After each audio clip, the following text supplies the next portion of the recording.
ମୁଁ ଦୁଇଟା କଥା କହିବାକୁ ଚାହୁଁଛି। ଗୋଟେ ହେଉଛି ଝିଅ, ଗୋଟେ ହେଉଛି ପୁଅ।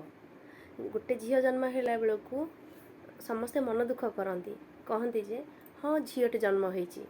କିନ୍ତୁ ଗୋଟେ ପୁଅ ଜନ୍ମ ହେଲା ବେଳକୁ ସମସ୍ତେ କହନ୍ତି ଯେ ଆରେ ଅମକ ଘରେ ଗୋଟେ ପୁଅ ଜନ୍ମ ହେଇଛି, ଆଉ ମିଠା ସବୁ ବାଣ୍ଟୁଛନ୍ତି, ସାଇ ପଡ଼ିଶା ସବୁଆଡ଼େ ନା ଖୁସି ହୁଅନ୍ତି।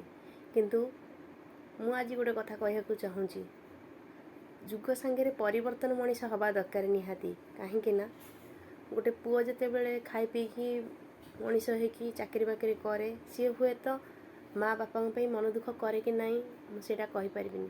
କିନ୍ତୁ ଗୋଟେ ଝିଅ ଖାଇ ପିଇକି ମଣିଷ ହେଲା ବାଦେ ବି ଶାଶୁଘର ଆସେ, କିନ୍ତୁ ବହୁତ ଚିନ୍ତା କରେ ଯେ ମୋ ମା ବାପା କେମିତି ଥିବେ, କ'ଣ ଖାଉଥିବେ, କେମିତି ରହିଥିବେ, କ'ଣ କରୁଥିବେ।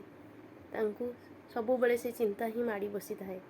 ସେଥିପାଇଁ ମୁଁ ସମସ୍ତଙ୍କୁ ଅନୁରୋଧ କରୁଛି ଯେ ଝିଅ ପୁଅ ଭିତରେ କିଛି ବି ପାର୍ଥକ୍ୟ ଦେଖନ୍ତୁନି।